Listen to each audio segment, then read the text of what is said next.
Every great book hides a story beyond its pages. Discover remarkable authors, unforgettable novels, and the secrets behind the words. Welcome to Stories Between the Lines. After 50, a man does not read for the same reasons he did at 20. When we are young, books help us discover the world and imagine the person we might become. Later in life, they serve a different purpose. They help us examine the person we have already become. We look back at our choices, relationships, working years, and missed opportunities. We also understand something that younger men rarely feel with the same intensity. Time is limited. That realization can be frightening, but it can also bring clarity. A good book cannot return the past. It can, however, help us recognize truth, resist manipulation, face aging with dignity, and find meaning when familiar roles begin to disappear. The 5 books in this video are not light entertainment. They deal with freedom, comfort, strength, mortality, and purpose. A young reader may understand their stories. A man over 50 may recognize his own life inside them. 1984, by George Orwell. George Orwell's 1984 is usually described as a novel about a totalitarian government. It is about what happens when a man is taught to distrust his own memory. Winston Smith lives in a society where the government watches its citizens, rewrites history, and changes facts whenever the official story becomes inconvenient. The population is expected to accept each new version as though it had always been true. The most frightening part of the novel is not the surveillance equipment. It is the destruction of confidence in personal judgment. Once a man begins doubting what he saw and heard, he becomes easier to control. The authorities no longer need to prove that he is wrong. They only need to make him afraid of trusting himself. By 50, most men have seen smaller versions of this process.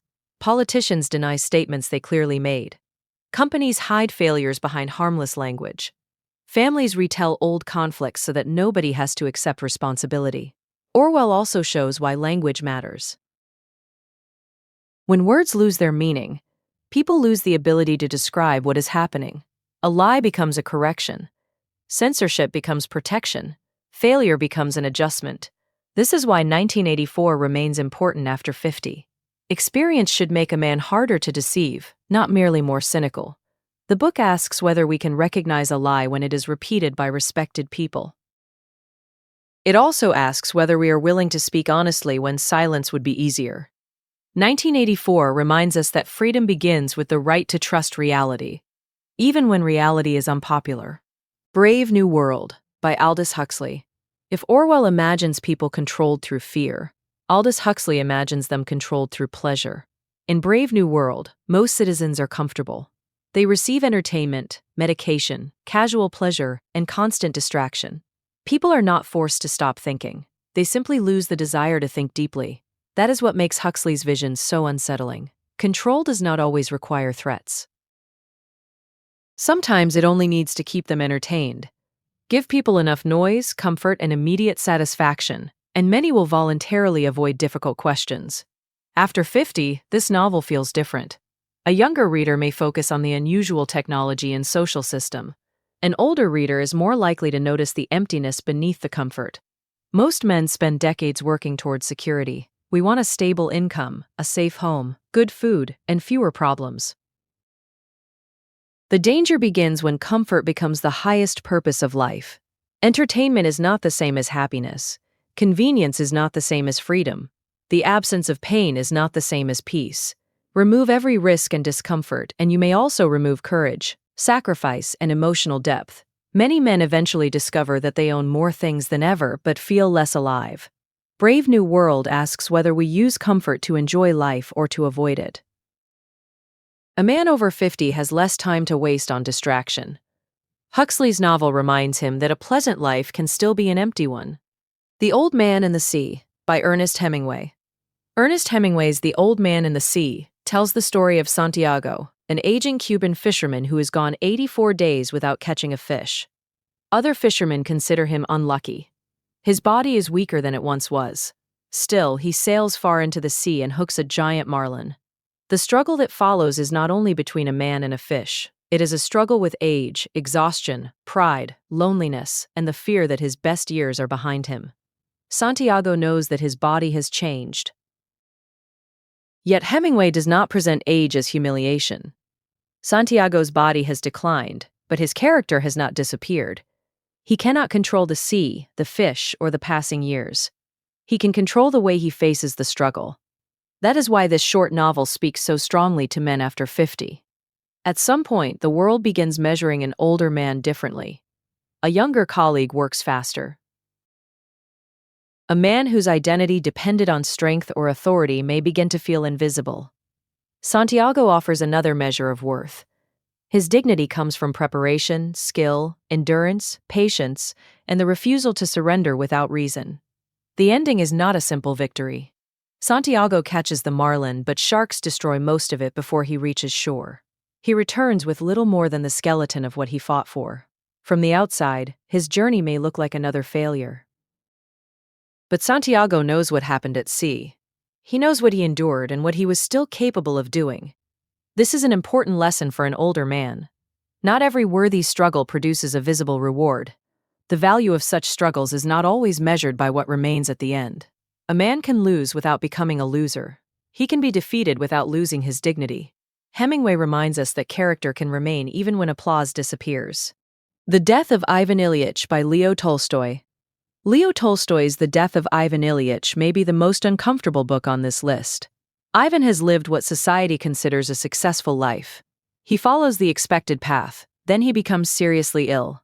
As death approaches, he begins to suspect that the life everyone praised may have been false. This realization frightens him more than the illness. Ivan spent years pursuing status, avoiding difficult emotions, and arranging his life according to appearances. He rarely stopped to ask whether any of it was honest. Only when time is almost gone does he examine the life beneath the surface. After 50, death becomes harder to treat as an abstract subject. Tolstoy does not use death simply to frighten the reader. He uses it to expose self-deception.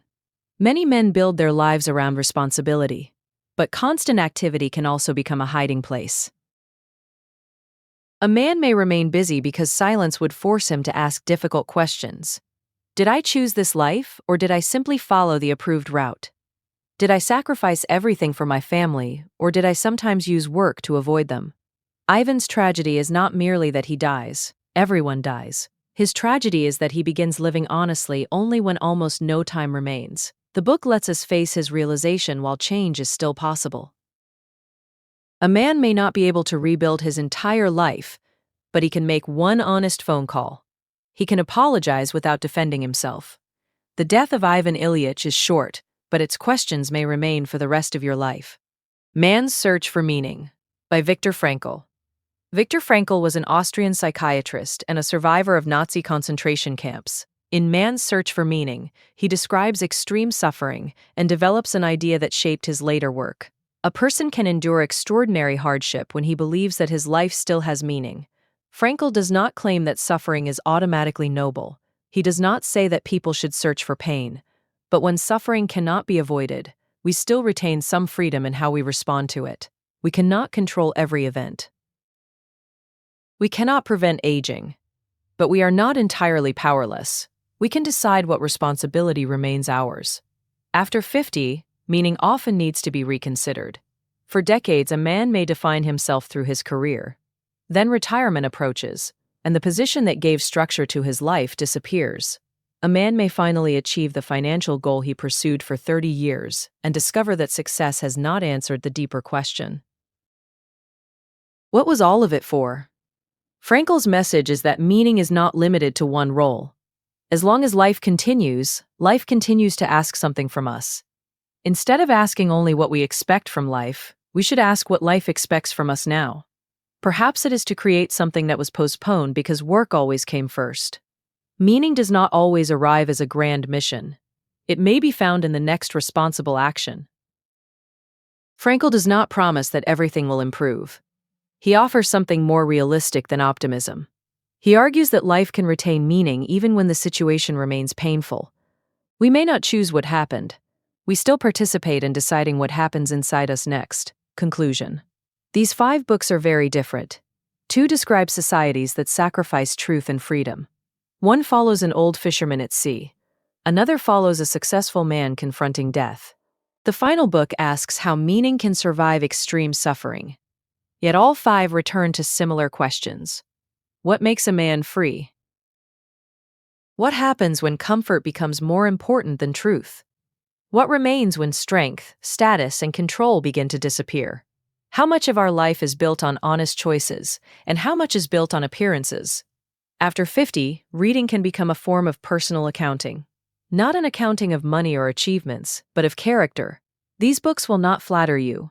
They may remind you of moments when you followed the crowd, avoided the truth, chose comfort, or protected your pride. That is why they are valuable. A book does not need to make us feel good to improve our lives. Sometimes the best book is the one that leaves us unsettled. It keeps speaking after we close it. You do not need to read all 5 at once. Choose the one that speaks most directly to the season of life you are living now. If you are concerned about truth and manipulation, begin with 1984. If comfort has made your life feel empty, read Brave New World. If you are facing age or defeat, spend time with Santiago. If you are questioning the path you followed, read The Death of Ivan Ilyich. If you are searching for meaning after loss or change, begin with Viktor Frankl. A man is never too old to reconsider his life. He is never too old to strengthen his mind. As long as he is willing to face the truth, he is not finished becoming. Which of these books have you already read? And which one would you choose to begin tonight?